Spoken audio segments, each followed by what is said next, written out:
Som Erev Shabbat Yitro Tafshin Pei, une fameuse Gemara dans Masechet Shabbat Daf Peichet, qui est allutionnée à nouveau dans Vodazara Daf Bet Amud Bet. C'est connu que lorsque le clan Israël a reçu la Torah, alors ils ont tout d'abord dit Naaseh Venishma, et après Kadosh Baruch Hu Kafa Lehem Har Kegigit. Il les a menacés en soulevant sur eux la montagne, et il leur a dit Mekablim Atem Mutav Ve'im Lav Sham Tehek Vuratchem. Si vous recevez la Torah, tant mieux, sinon c'est ici que vous allez être enterrés. Cet argument ont été utilisés, vont être utilisés par les goïms, les Hatid Lavo, lorsque Kadosh Baruch Hu va leur demander pourquoi est-ce que vous n'avez pas accompli les mitzvot de la Torah.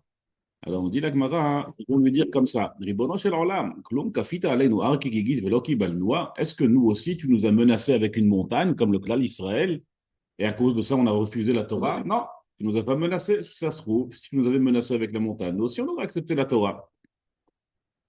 C'est écrit dans la lorsque le clan Israël a reçu la Torah, ויתייצבו בתחתית ההר, ואמר עבדים מברחמה מלמד שכפה הקדוש ברוך הוא הר כגיגית על ישראל. Donc ce limoud de la Gemara de Shabbat Peichet, que le clan Israël était sous la montagne, et nous explique Ravdimi Barchama que Akadosh Baruch Hu a soulevé sur eux la montagne et leur a dit Matem mekablim et Torah mutav im lav sham teik vuratchem. Et Akadosh Baruch Hu leur répond Ok, vous auriez peut-être voulu que je vous menace, mais voyons voir. Voyons voir. Harishonot yashmi'unu. On va voir qu'est-ce que vous avez fait avec les premiers commandements que je vous ai donnés. On est en train d'étudier dans les sugyot de Masechet Sanhedrin, les Shiva mitzvot bnei Noach, les 7 commandements Noachid. Alors, dit à Kadosh Baruch Hu, Klal Israël, au Umot HaOlam, voyons voir si les 7 commandements que je vous ai donnés, vous les avez vraiment respectés. Lotinaf, Batei Dinim, Vodazara, etc. Est-ce que vous avez accompli les 7 mitzvot ben Noach? Dit la Gemara, d'où est-ce qu'on sait que ben, ils ne les ont pas accomplis, ils n'ont pas respecté les 7 mitzvot ben Noach? Bon, nous aujourd'hui, on peut voir à l'œil nu, mais peut-être qu'un jour on verra autrement, je ne sais pas. Dit la Gemara, il y a un pasuk. Tani Rav Yosef, Amad vayemoded eretz ra vayater goyim, Maïra vayater goyim, Ra'a sheva mitzvot shekiblu alein bnei Noach velo kimum. Il a vu, vayater goyim, il a vu les 7 mitzvot qu'il les a ordonnés et qu'ils n'ont pas accomplis. Comme ça, nous dit la Gemara Masechet Avodah Zarah. Ichora, c'est un peu troublant ce dialogue entre les Umot HaOlam et Kadosh Baruch Hu, parce que au final, ça a l'air que Kadosh Baruch Hu, il n'aura pas répondu sur leur argument essentiel. Il a dit, tu ne nous as jamais obligé quoi que ce soit. Le clan Israël, Kafita Alema Kigigit, il les a menacés. Nous, tu ne nous as pas menacés. Qu'est-ce qu'il leur répond à Kadosh Baruch Hu? Ah, mais vous n'avez pas respecté les Shemitzot des Noirs. Ok, mais même sur ça, tu ne nous as pas menacés. Peut-être que s'il y avait ici une petite dissuasion avec un peu de violence à peine cachée, alors peut-être un achénami, on aurait gardé les mitzvot comme il se doit. Et sur ça, Kadosh Baruch Hu, ça a l'air qu'il ne leur répond rien. C'est un peu dérangeant. La Gemara nous dit dans Masechet Shabbat Daf Kuf Mem Hei, Mipnei ma ovdei kochavim mezohamim. Pourquoi est-ce que les goïms ont de la saleté? Évidemment, on ne parle pas de saleté physique, on parle de saleté spirituelle. Il y a une zuhama qui se trouve chez les goïms. Pourquoi est-ce que cette saleté spirituelle se trouve chez les goïms? Chez le Hamdou al Sinaï, parce qu'eux n'étaient pas au mont Sinaï. Lorsque le Nachash a eu une relation avec Chava et il lui a mis de la Zuhama, de la saleté spirituelle, Israël, chez Amdou al Sinaï, parce qu'à Zuhamatan, là l'Israël qui était au mont Sinaï, leur Zuhama s'est arrêté. En revanche,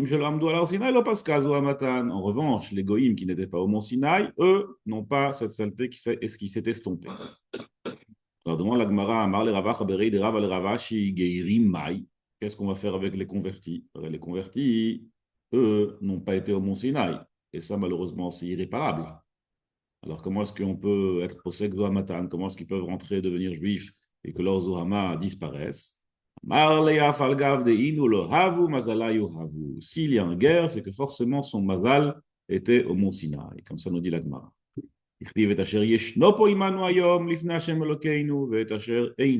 Celui qui est là et celui qui n'est pas là. Si on est médakdek les mots de la Gemara, c'est écrit Israël chez Amdou al Har Sinai. Donc l'Israël qui était debout sur Har Sinai. On a appris dans la Gemara Vekatsu betachtit har, qui était en dessous du Har Sinai. Pourquoi est-ce que la Gemara a changé le lachon? Elle a dit al Har Sinai. On aurait dû dire comment? Tachat Har Sinai. Alors, si c'était comme ça que ça a été fait. De plus, Il y a la fameuse question de Tosfot dans Shabbat Daf Peichet. Pourquoi est-ce qu'Akadosh Baruch Hu, Behemet Bichlal, il a été kofé Har Kigigit? Pourquoi est-ce qu'Akadosh Baruch Hu, il a menacé le clan Israël? Alors ils ont dit, Naaseh Venishma, qu'est-ce que tu veux de plus? Ils ont dit, on est prêt à accomplir avant même d'entendre de quoi il s'agit. Qu'est-ce que tu veux de plus comme excitation de la part du clan Israël de recevoir la Torah que tu dois en plus les forcer et les menacer s'ils ne reçoivent pas la Torah? Alors là-bas, Tosfot, il dit une réponse, il dit, Shema iyuch chozrim ksheyiru ha'esh agdola shiatzata nishmata. Peut-être qu'ils vont retourner sur leurs paroles, peut-être qu'ils vont regretter quand le grand feu va sortir, quand les premières dibrotes vont sortir et que tout le monde va mourir et ressusciter dans les premières dibrotes, alors peut-être qu'ils vont faire marche arrière. Pour qu'ils ne fassent pas marche arrière, Kadosh Baruch Hu les a menacés. Et donc comme ça, même s'ils vont voir une grande lumière, un grand Esh, et ils vont mourir, et ils vont ressusciter, ils vont malgré tout tenir leurs paroles parce qu'ils savent que sinon, Shamtei pourra mais donc ils auront peur. Comme ça dit Tosfot. Ah voilà, ça rire un peu. Et Youn, il faut un petit peu mieux comprendre c'est quoi cette histoire de Nassé Venishma, Kafar et Mark c'est quand même très gênant. Et Bichlal, c'est quoi cette histoire de Nassé Venishma?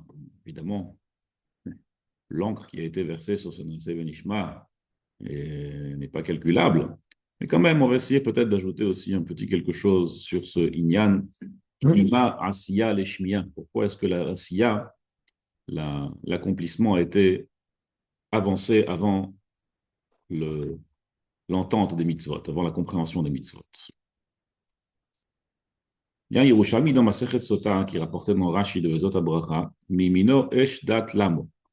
Il dit le Yerushalmi, c'est quoi Mimino Esh Dat Lamo? Que la Torah, elle a été donnée Esh Shchora Al Gabei Esh Levana. Un feu noir par-dessus un feu blanc. Comme ça dit le Yerushalmi. Rashi il utilise ce Yerushalmi pour nous expliquer c'est quoi la Torah. Mimino Esh Dat Lamo, comment est-ce que la Torah elle a été écrite? Esh Chora al Gabe Esh Levana, un feu noir sur un feu blanc. Comme ça Rashi dit Pshat.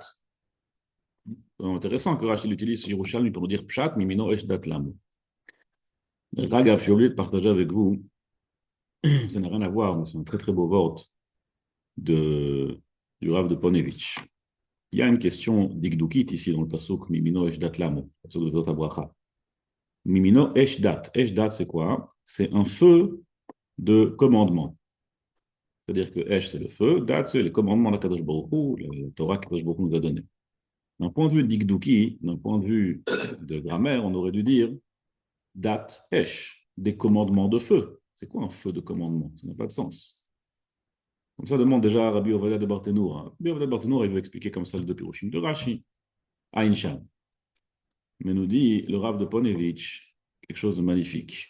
Il dit Esh Dat, la Torah, c'est un feu qui est déguisé en date. La Torah, c'est un feu qui est déguisé en commandement. Nous, on pense, à tort, que la Torah, c'est des commandements. Que je nous donner des commandements très saints, évidemment, des commandements très élevés, divins. Ce pas des commandements. C'est un feu, Akadosh Baruch Hu, qui a été déguisé pour nous, qui a été travaillé pour que nous, on puisse le recevoir par des commandements. Ça aurait pu être autre chose, ça aurait pu s'exprimer autrement, mais Akadosh Baruch Hu, il a dû nous l'exprimer pour que nous, on puisse avoir un lien quelconque avec la Torah, un lien quelconque avec Akadosh Baruch Hu. Ça a dû être déguisé en commandement. Mais derrière cela, il y a quoi? Il y a Esh. Comme le Ramban, il dit que Ma'atik mi sefer yashan, Kadosh Baruch Hu, il a copié, c'est comme s'il avait, quand il a écrit la Torah, c'est comme s'il avait copié d'un vieux livre. C'est-à-dire que la Torah, ça aurait pu être autrement. La Torah, c'est une metsiout, une existence qui est autre que les simples commandements qu'on a devant nous. Mais c'est un déguisement pour qu'on puisse accéder un tant soit peu à la Torah. D'ailleurs, encore une parenthèse, c'est important de savoir que dans le Tour, c'est rapporté qu'il y a deux Birkot à Torah. Il y en a trois, mais il y a deux brachot essentielles. La Asher Natan Lanu et la Asok V'divrei Torah. Asher Natan Lanu et Torato, le remerciement qu'on a à Kadosh Baruch Hu tous les jours, qu'on dit tous les jours, qu'on le remercie de nous avoir donné la Torah, nous dit là-bas le tour qu'il faut avoir tous les jours une pensée zikaron, une pensée de souvenir au Mahamad Har Sinai. Pour se souvenir du feu, pour se souvenir du Mahamad Har Sinai. Et ça, c'est une mitzvah, Machloket Rambam, Ramban. Est-ce que c'est une mitzvah assez de se souvenir tous les jours de Matan Torah ou pas? Mais en tout cas, il faut mentionner dans la bracha ce Matan Torah pour comprendre et réaliser que la Torah qu'on étudie, c'est pas encore des commandements, c'est pas rien du tout, c'est qu'il y a un feu derrière, c'est quelque chose de très élevé. C'est là que la Gemara dans Masechet Brachot Daf Rav Bet, elle dit que Baal Keri n'a pas le droit de divrei Torah. La halakha n'est plus comme ça, parce que ça a changé, mais à la base, Baal Keri qui est Bekalut Roche, Baal Keri qui est impur, parce qu'il avait ici un manque de sérieux. Alors avec un manque de sérieux, c'est pas compatible avec le Limud Torah. On ne peut pas étudier la Torah en ayant de Kalut Roche, en n'étant pas sérieux. Et donc, il faut savoir que derrière cela, il y a Esh Dat, il y a un feu qui a été travaillé en commandement pour qu'on puisse y accéder. Ça, c'est fermeture de la parenthèse, Esh Dat Lam. En tout cas, il y a un Yerushalmi qui nous dit Esh Choral Gabe Esh Levana, qui a priori n'a aucun sens pour nous. Je vais partager avec vous un enseignement du Bat Aïn Zatzal. Aïn Yadoua, que, à part les magnifiques livrets Torah qu'il écrit dans son livre Bat Aïn, il y a aussi une zgoula d'étudier les paroles du Bat Aïn. Le travail aussi à la zgoula, que ça va nous apporter de la Kdusha et beaucoup de bonnes choses. Nous dit le Bat Aïn, Kayadoua, il y a deux catégories de mitzvot. Il y a des mitzvot assez et il y a des mitzvot lot assez, des commandements positifs, des commandements négatifs. Remach assez, chez ça lot assez. Il y a aussi deux prinotes dans la Avodat Hashem. Il y a une prina de Ahava et une prina de Ira, une prina d'amour qu'on a envers Hashem et une prina de crainte qu'on a d'Akadosh Baruch Hu. Les deux sont toujours présentes. Et la Ahava, ce sont les mitzvot assez, puisque j'aime Akadosh Baruch Hu, alors j'accomplis ses commandements, j'accomplis ses mitzvot, et puisque je crains Akadosh Baruch Hu, je n'enfreins pas ses lois, je n'enfreins pas les règles de l'Otase. Dans les sphirotes, il y a deux sphirotes, une de Gvura et une de Chesed. Alors on a l'habitude de comprendre que Gvura c'est négatif, c'est du din, et Chesed c'est la bonté, c'est bien, c'est positif, mais c'est pas tout à fait ça. Gvurot, c'est pas censé être quelque chose de négatif. Gvurot, c'est comment les choses sont censées fonctionner. Goura, c'est comme ça que c'est censé fonctionner. Pour que toute l'existence fonctionne comme elle est censée fonctionner, ça c'est Gvura. Chesed, c'est déjà bien au-delà de ça. Une fois qu'on a un monde qui fonctionne selon son mode opératoire avec lequel il est censé fonctionner, on a du Chesed qui est là pour ajuster les choses, arrondir les angles, pour qu'on puisse, même si on enfreint, Kaviarol, le bon fonctionnement du monde, qui puisse malgré tout continuer à fonctionner. Ça, c'est Chesed. La Torah, dans le Zohar HaKadosh, elle est appelée Oraita Migvura Nafkat. La Torah, elle vient de la Gvura. Et d'une autre part, tout le monde connaît le pasuk de Mishlei, Vetorat Chesed. On chante tous les vendredis soirs, Vetorat Chesed al-Leshona. Donc une fois Torah, elle est appelée Gvurot, dans le Zohar HaKadosh, une fois dans le pasuk de Mishlei, elle est appelée Chesed. Azma de Gvurot ve Chesed. Et la maille, mitzvot assez qui viennent de Ahava, mitzvot assez qui sont les commandements qu'on fait pour Hachem, parce qu'on aime Hachem, parce qu'on doit aimer Hachem, ça ce sont des mitzvot assez qui sont méprinat, chesed, ça c'est le chesed. Et mitzvot lota assez qui sont des commandements qu'on accomplit par crainte, parce qu'on craint qu'Akadosh Baruch Hu nous punisse, ou on craint d'enfreindre la parole plutôt, Yirat Hachem, la crainte d'Akadosh Baruch Hu d'enfreindre sa parole, ça c'est méprinat goura.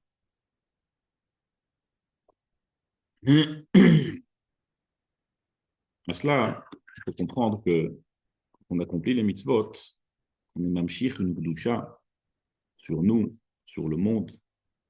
Pour la Mekayem mitzvah, nous disent Chazal, de celui qui a accompli une mitzvah, c'est comme s'il avait allumé une bougie pour Akadosh Baruch Hu. Allumer une bougie pour Akadosh Baruch Hu, c'est pas rien. C'est qu'on amène de la lumière dans le monde et qu'on influence avec cette lumière, comme le Lachon, que lorsque quelqu'un fait une bracha, il est mamshir.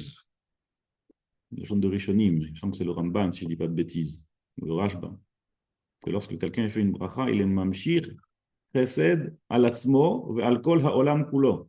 Parce que quelqu'un fait une chose aussi anodine qu'une simple bracha avant de manger un aliment, il est mamshir, il influence de la bonté d'Akadosh Baruch Hu sur lui et sur toute l'existence.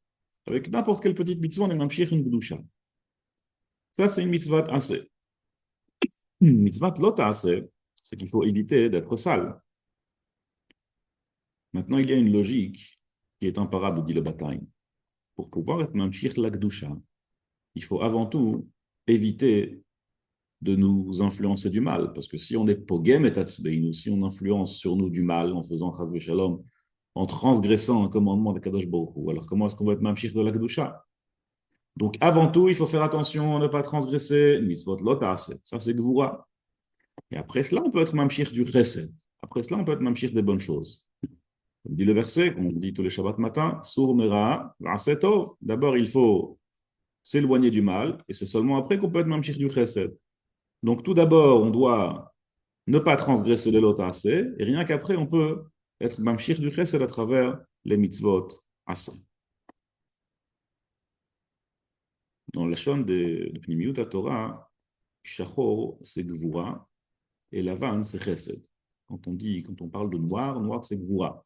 Pas parce que c'est négatif, c'est vrai que dans la vision collective, noir, c'est quelque chose de négatif, et blanc, c'est quelque chose de positif. Mais Gvura, c'est quelque chose de, comme on a dit, c'est comme ça que c'est censé fonctionner. Chesed, c'est déjà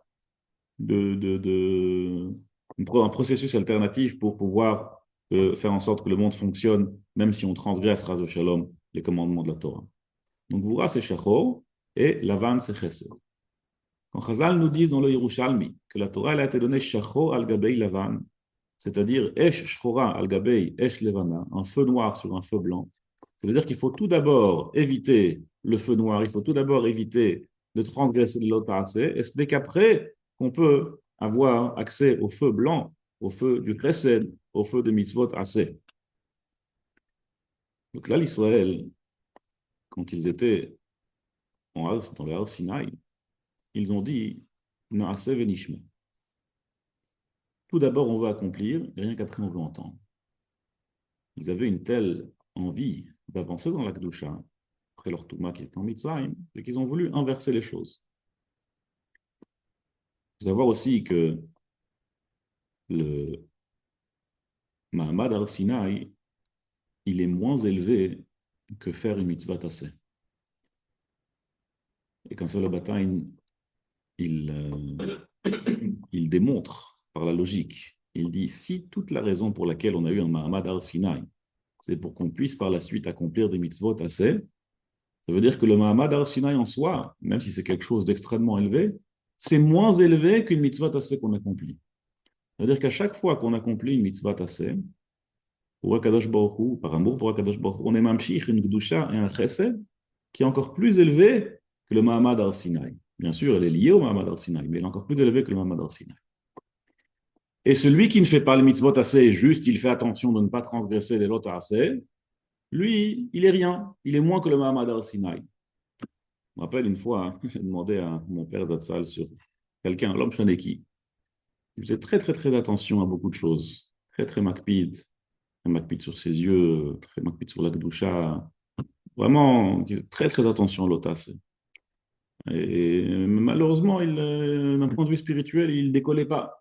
C'est pas quelqu'un qui est devenu Talmid Chacham ou quelqu'un de spécial. Et c'était très bizarre. Ça détonnait un peu avec son dikdouk sur le mitzvot lotas et le fait que ça restait quelqu'un de simple. Chaque juif n'est pas simple. Mais bon, voilà, a priori, il aurait pu être beaucoup plus grand. J'ai demandé à mon père. Il m'a dit, Pshita, il a écrit Sourmera, Tov. Si on fait que la première partie du pasouk, on l'a assez tort, Maasin ou Beze. Bien sûr, c'est quelque chose de grand, c'est extraordinaire. Mais il y a une suite au pasouk, Vaaseh Tov. S'il n'y a pas de Vaaseh Tov, alors on n'a pas fini le travail. Et c'est encore moins que le Mahamad al-Sina.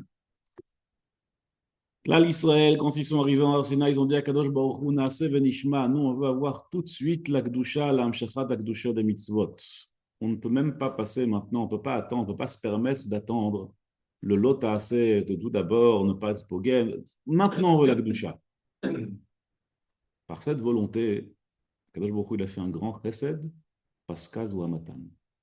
Ça, c'était la prina que la Gemara nous dit. Al Har Sinai. Ils ont voulu être au-dessus de Har Sinai. Ils n'ont même pas voulu attendre Mahamad Har Sinai. Ils ont dit tout de suite on veut Naaseh, tout de suite on va accomplir les mitzvot.